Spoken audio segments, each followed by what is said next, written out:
Bienvenue sur la 7e édition du Grand Prix de Montréal. Nous sommes le 11 septembre 2016, toujours sur un circuit de 12 km 100 à faire 17 fois et 3900 mètres de dénivelé au sein du parc du Mont-Royal. Et vous voyez l'échappée matinale avec Grelier, Postelberger et deux coureurs de l'équipe nationale canadienne. Malheureusement pour eux, ils vont être repris bien sûr par un peloton pas encore très agité puisque nous sommes qu'à 28 km de l'arrivée. Et les échappés matinaux ont été repris. Et donc on va avoir de nombreuses attaques sur les tours suivants, mais il n'y a pas vraiment d'échappée qui va se constituer.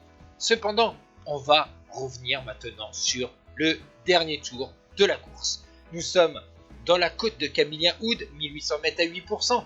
Diego Rosa, l'italien de la formation Astana, a anticipé, mais il a été vite repris. Pendant que la formation Lamprey faisait le gros du boulot, Romain Bardet, le grimpeur français de la formation AG2R La Mondiale, a tenté sa chance. Mais derrière, vous voyez que Diego Ulissi travaille pour son leader Rui Costa. Le Portugais va donc poser son accélération sur le haut de cette difficulté. Le Portugais connaît très bien cette course, puisque je vous rappelle qu'il a remporté l'édition 2011. Et c'est un spécialiste des courses d'un jour, puisqu'il a été champion du monde en 2013 avec les fameuses histoires de la sélection espagnole entre Porito et Valverde. Le Portugais va réaliser une belle performance sur cette course puisque derrière on est obligé de s'organiser entre Peter Sagan, Yonis Aguirre, Julien Alaphilippe, Greg Van Avermaet, mais bien sûr il y a un équipier de l'homme de tête Rui Costa, il s'agit de Ulissi qui lui ne collabore pas.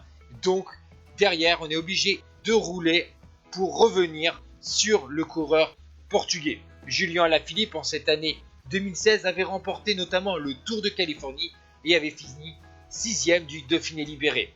Peter Sagan, le champion du monde slovaque, a remporté l'édition 2013 du Grand Prix de Montréal et a fini premier 2 jours auparavant du Grand Prix de Québec. Vous voyez qu'après le passage sur la côte de la Polytechnique, 780 mètres à 6% de moyenne, Rui Costa est toujours devant avec une dizaine de secondes d'avance sur un groupe qui s'est d'abord reconstitué avec la descente de la première bosse, mais ensuite il a à nouveau explosé puisque la côte de Polytechnique, certes elle n'est pas très longue, mais elle est difficile. Donc on voit à peu près toujours les mêmes coureurs en chasse derrière Rui Costa. Diego Ulissi notamment, qui lui attend son heure, lui qui a remporté 2 victoires d'étape sur le Giro.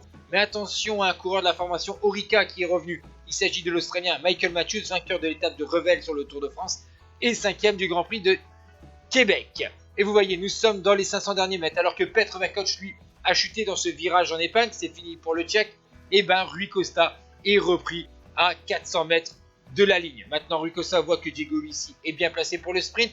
Il donne ses dernières forces pour pouvoir lancer le sprint. C'est ensuite un coureur de la Cannondale qui lance de très loin son sprint. Vous voyez que Peter Sagan est en deuxième position. Ulissi tente de déborder, mais finalement, vous voyez que on va assister à un duel entre Greg Van Avermaet et Peter Sagan, mais c'est surtout le Belge de la BMC 4e en 2013, 7e en 2014, vainqueur de Tirreno et du Umloot Nieuwsblad qui s'impose devant Peter Sagan.